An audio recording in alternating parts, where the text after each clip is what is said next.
green flag waves at the back, and it's all eyes on the lights here at Silverstone in Moto3. And away we go, a brilliant start from Tony Arbolino. He flew off the line, not so for Lorenzo Dalla Porta. Arbolino's miles ahead into turn one. What a start, what a dream launch off the line then by the pole man, Tony Arbolino. Fernandez was able to sweep on through on Lorenzo Dalla Porta. Sasaki started fourth, he's in fourth place. Dalla Porta though tried to fight back through Magnus and Beckett. That's brave, and he's already struck back on Fernandez. Brave and aggressive, but he's slightly wide there and he's a bit twitchy. That's just going to give Arbolino another 10th. Everyone made it through turn one cleanly. That's good news. Fanati's a bit further back. Canet didn't get away so well either. What a first sector by Tony Arbolino.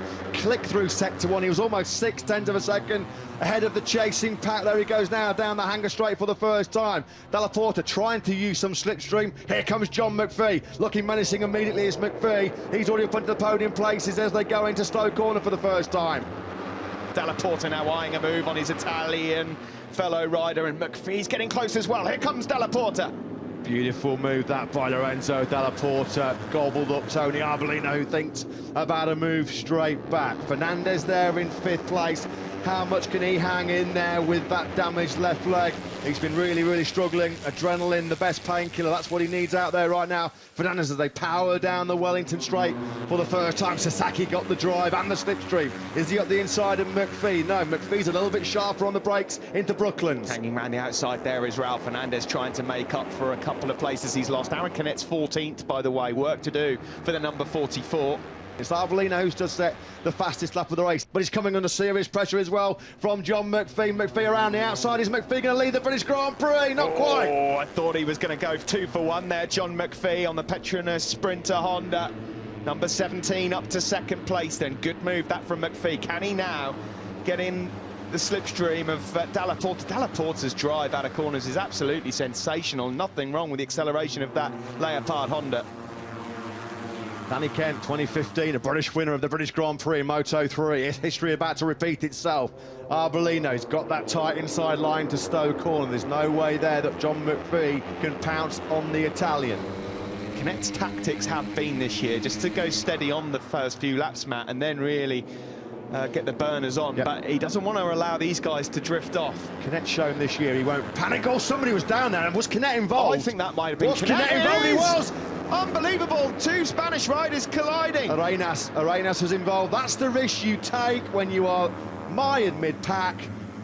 And Canet is down. Is that a monumental moment in the 2019 Moto3 World Championship? There's the live standings right now with Lorenzo Dalla Porta leading the British Grand Prix. What a chance now for Lorenzo Dalla Porta to put some daylight between himself and this man, Aron Canet, on the floor at Silverstone on lap 3. Canet won here at Silverstone previously. He won't win here today, and now he faces a huge task of picking up any points at all. Well, he's pretty fortunate to get that motorcycle going again. Let's pick the bones out of this one. Arenas and Canet involved.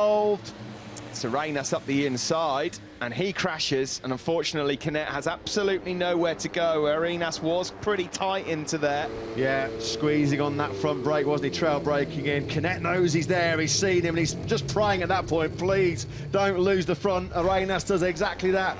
Canet then gets taken out. He has rejoined the race, but of course he's going to be in last position.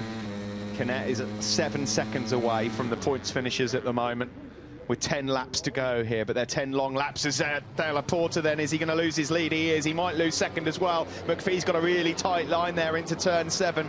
Dalla Porta just about holds on to 2nd place, but Arbolino retakes the lead. Dalla Porta is just off the curve there. Got to be careful. He'll get a track limits warning if he carries on doing that. He ran wide, did Dalla Porta coming out of Stowe, and that allowed John McPhee to sweep on through. McPhee now 2nd. Yeah, that's as far back then as Dalla Porta has been all of this race, the number 48, and he might find company in the form of 79 Iagura in just a moment.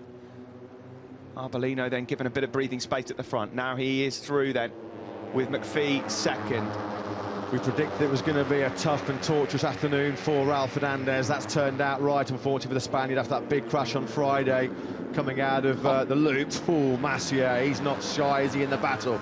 Picks up Nicolo Antonelli. Antonelli in turn says, well, you can get as good as you give him, mate. I love what Iagura just did there as well. Him there. Iagura just went round the outside of Dalla Porta. Antonelli won't have any paint left the way he's going at this rate.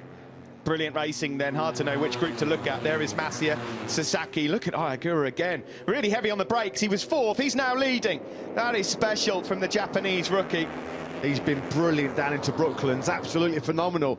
So, Ayagura leads the British Grand Prix. That's the first time Agura's been at the front of a Grand Prix in his short, but very impressive World Championship career. He's about to come over the line and tick off lap number 8 of 17 here.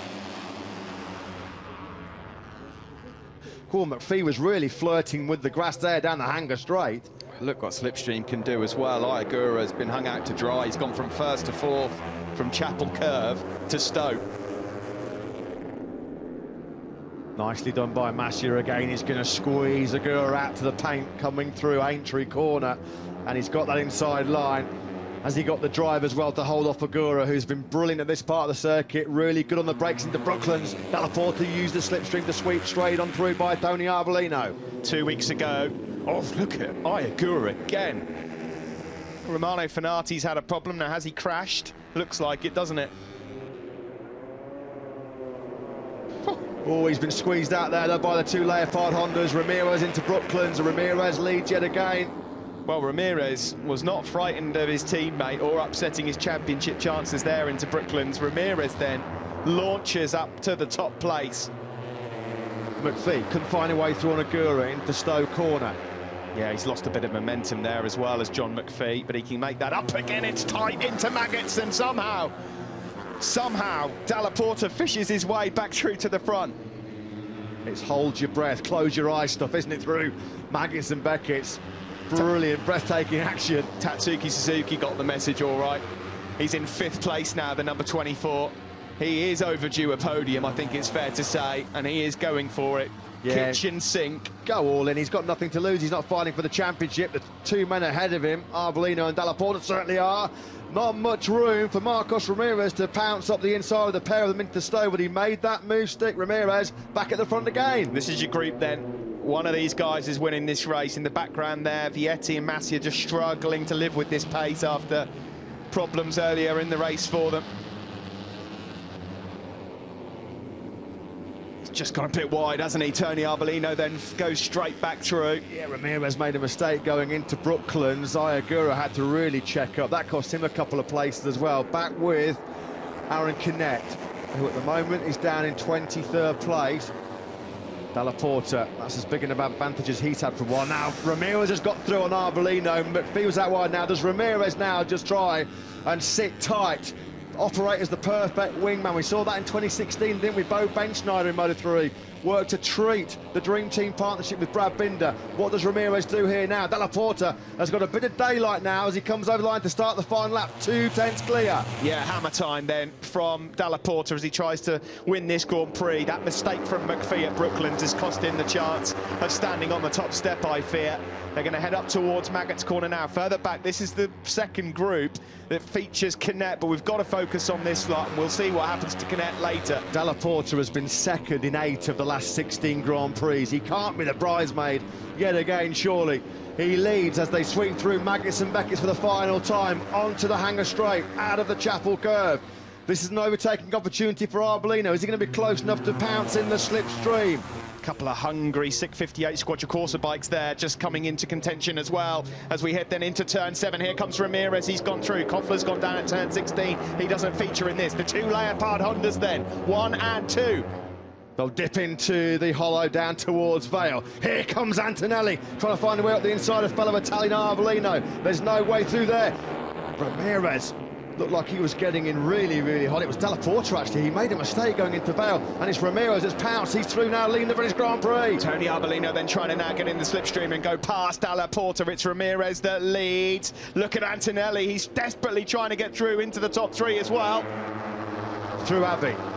The farm curve for the final time. It's a Leopard Honda 1-2 right now. Arbolino's been strong into Village, and he attacks Dalla Porta. That's brilliantly up the inside of his fellow Italian. Dalla Porta's trying to hold the inside line into the loop, and he's got the job done. It's all about the drag now down the Wellington straight for the final time. Arbolino strikes back on Dalla Porta yet again. That's just given Ramirez about a couple of tenths to try and lead and win this Grand Prix then. They're heading down the Wellington straight. Ramirez is weaving, but there's no one actually directly behind him. They break break into Brooklands. It's still Ramirez from Arbolino. It looks like Ramirez is going to have this one covered. Look at the time, though, the gap that Arbolino recovers into Brooklands, through Luffield for the final time. Barring a disaster, surely Marcos Ramirez is going to register his second victory of his Grand Prix career. Just Woodcote left. He's done it. Number 42, what a ride it has been. Marcos Ramirez wins the British Grand Prix. Tony Arbolino takes second, and Della Porta makes sure that he gets himself another podium in third.